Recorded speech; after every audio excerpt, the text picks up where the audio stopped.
Most people think they wake up broke at 45 because something went wrong, a bad decision, a missed opportunity, bad luck. The truth is much simpler and much more uncomfortable.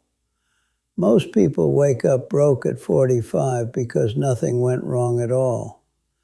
They followed the plan exactly as it was handed to them. They went to school. They got a job. They worked hard. They took on responsibility. They bought the house. They upgraded their lifestyle when their income went up. They trusted that if they kept doing the right things, security would eventually arrive. And for a while it feels like progress. But by midlife, that progress quietly turns into pressure. By 45, most Americans aren't poor in the traditional sense. They have income. They have possessions. They look stable from the outside. But internally, they are fragile. Their entire life depends on momentum continuing exactly as it is. One missed paycheck, one health issue, one market shock, one job loss, and the whole structure starts to shake. That's what being broke at 45 really means. Not that you have no money, but that you have no margin. I've sat across the table from men and women making six figures who were more anxious than people I knew who had far less. They couldn't slow down. They couldn't step back. They couldn't take a risk that didn't involve more work. Their income owned them, not the other way around. And the reason this happens has very little to do with intelligence.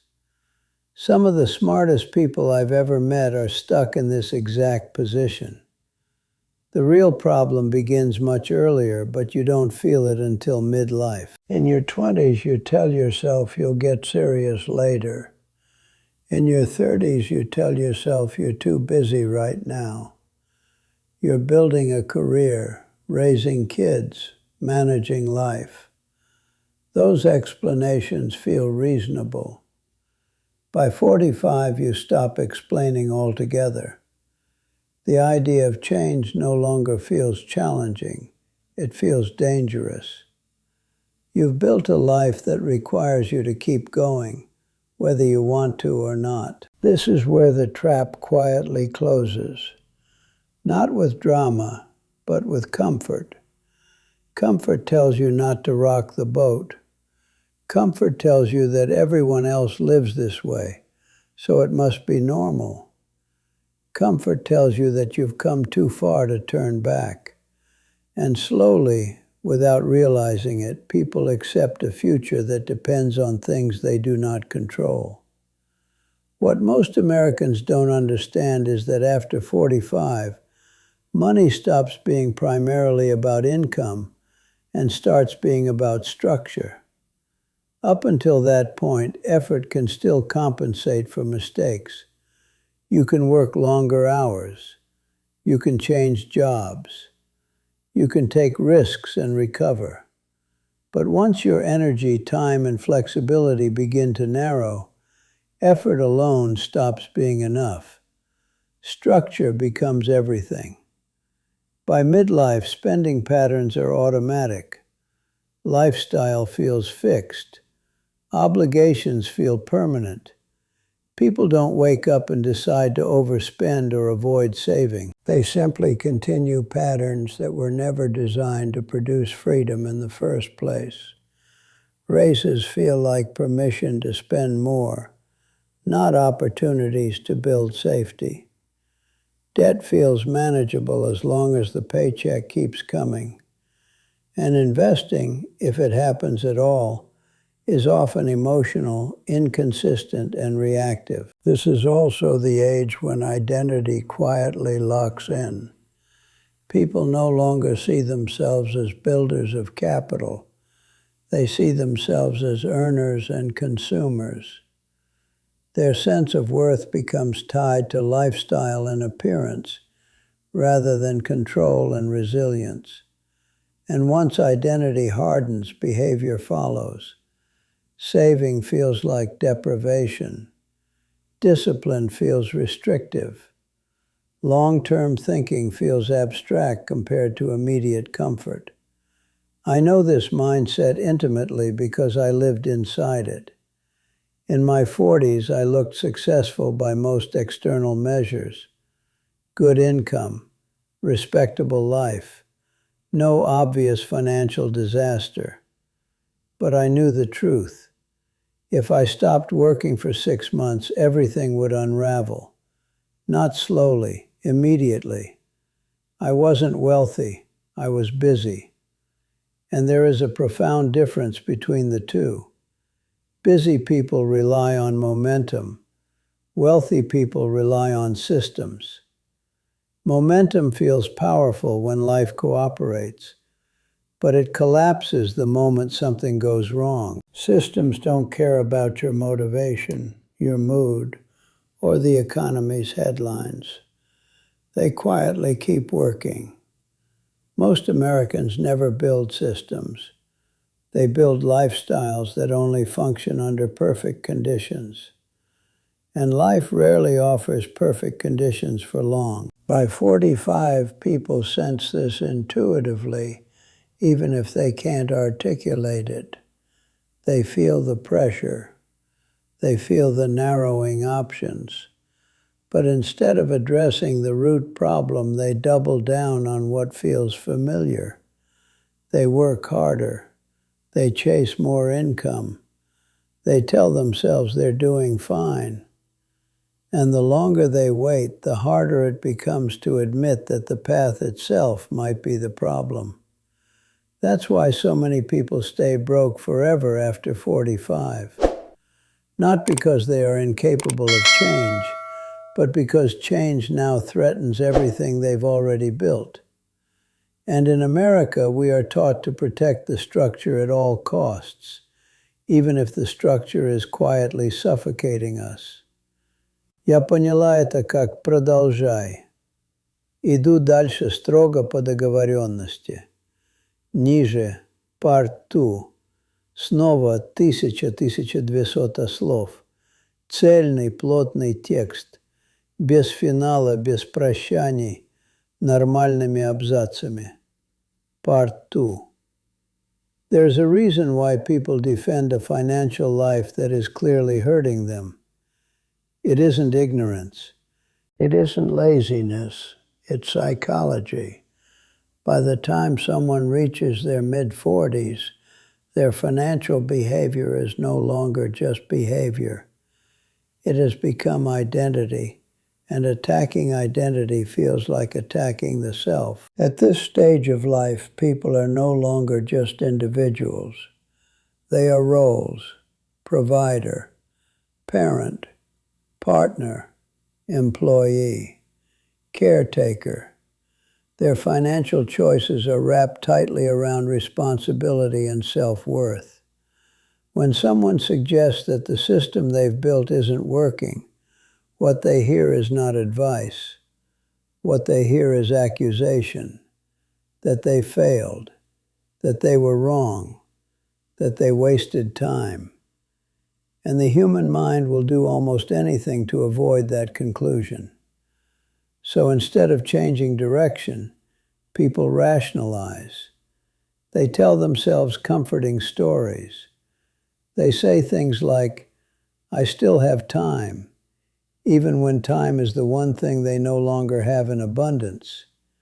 They say, everyone is in the same position, as if shared anxiety somehow turns risk into safety.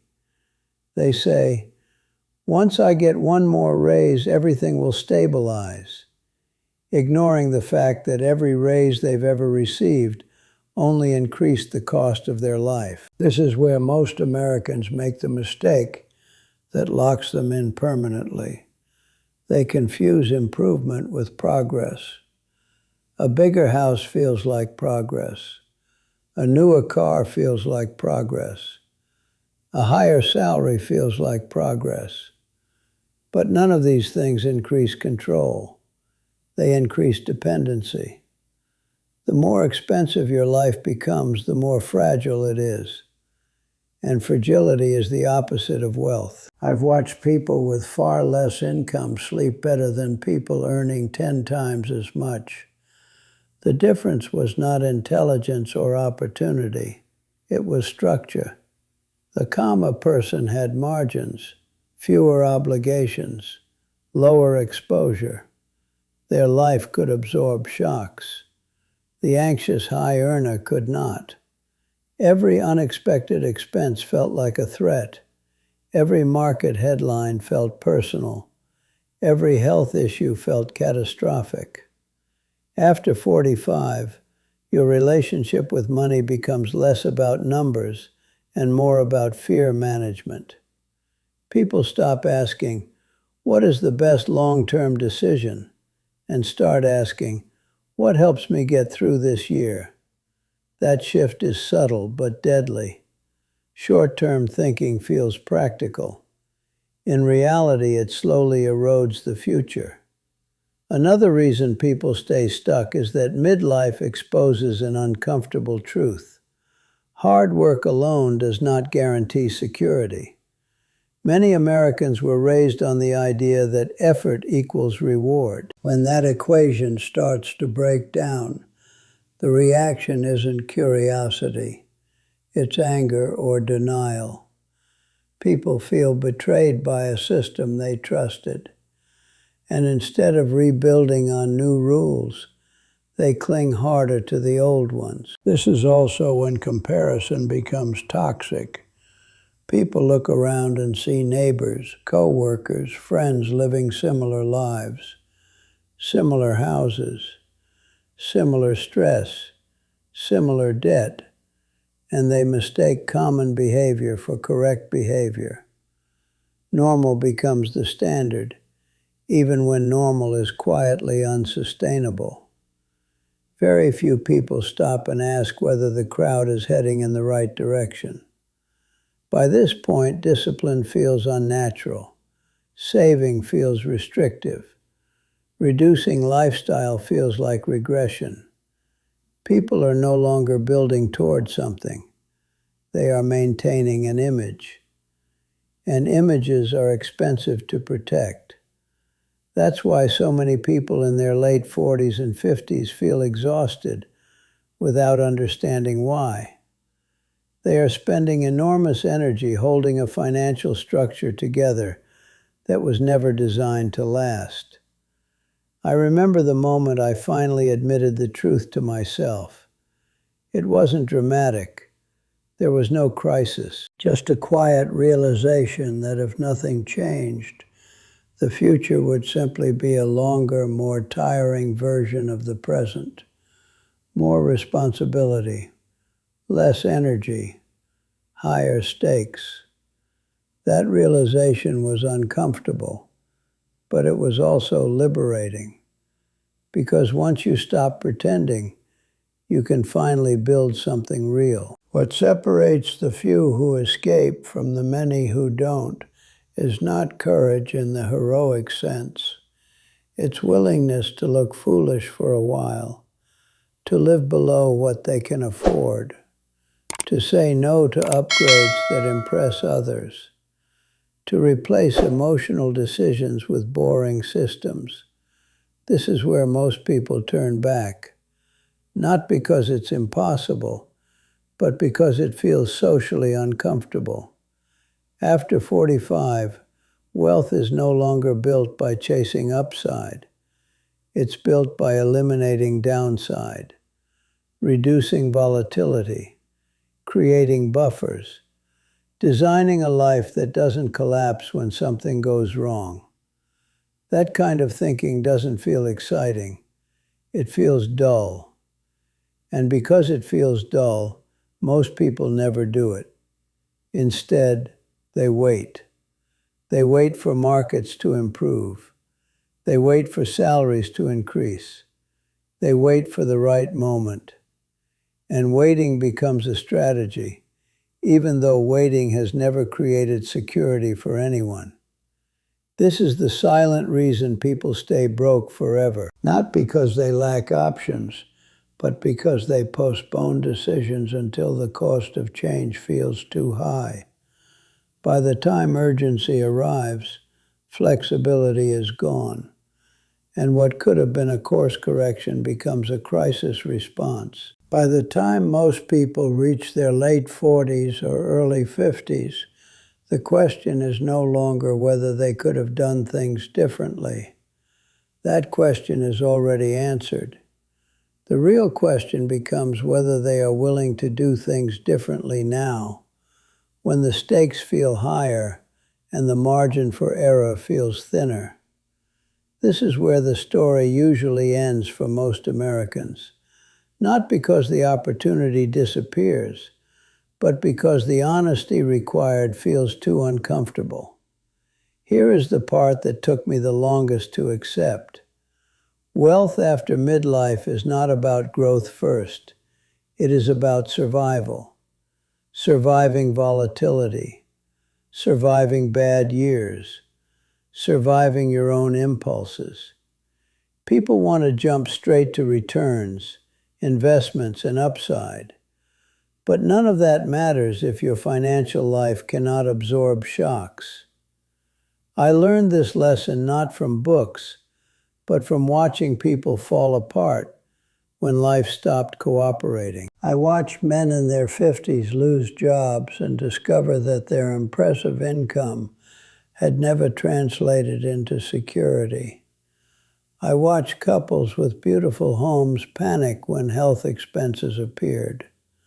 I watched confident professionals realize too late that their entire financial structure depended on them being healthy, employed, and motivated forever. That is not a plan. That is a gamble disguised as responsibility. The turning point for me came when I stopped asking how much I could make and started asking how little I could depend on. How dependent was I on my employer, on the market, on constant growth, on perfect conditions? Every dependency I identified became something I worked to reduce, not dramatically, not overnight, but deliberately. I simplified. I lowered fixed costs. I created buffers. I removed fragility wherever I could find it. Most people think this kind of change requires sacrifice. What it really requires is humility. You have to accept that some of the choices you were proud of may have been wrong for where you are now. You have to accept that what worked in your 30s may quietly destroy you in your 50s. And you have to accept that no one is coming to fix this for you. The people who eventually break free do not suddenly feel excited. They feel relieved. Relieved that they stop pretending. Relieved that their future no longer depends on everything going right. Relieved that they can finally breathe without checking their bank account, their job security, or the market every morning. That relief is the real reward of discipline. This is why I tell people that the greatest luxury money can buy after 45 is not status. It is calm. Calm comes from predictability. Predictability comes from structure. And structure comes from making decisions that look boring to everyone else. Living below what you can afford. Investing consistently instead of emotionally. Protecting downside before chasing upside. Saying no far more often than yes. If you are watching this and recognizing yourself, understand this. 45 is not too late, but it is the last moment when change is still a choice instead of a reaction. After this point, life stops asking politely. It forces the issue through health scares, layoffs, market downturns, or exhaustion. The people who wait for that moment always wish they had acted earlier. I am 78 years old now. I do not measure my success by my net worth. I measure it by the absence of fear. I sleep well. I make decisions slowly. I do not rush. I do not panic. That did not come from brilliance or luck. It came from years of boring discipline applied when it did not feel urgent. This channel exists for one reason: to help people understand the rules before they are forced to learn them the hard way. Not to promise miracles, not to sell fantasies, but to offer clarity while there is still time to choose differently. Because the real tragedy is not waking up broke at 45.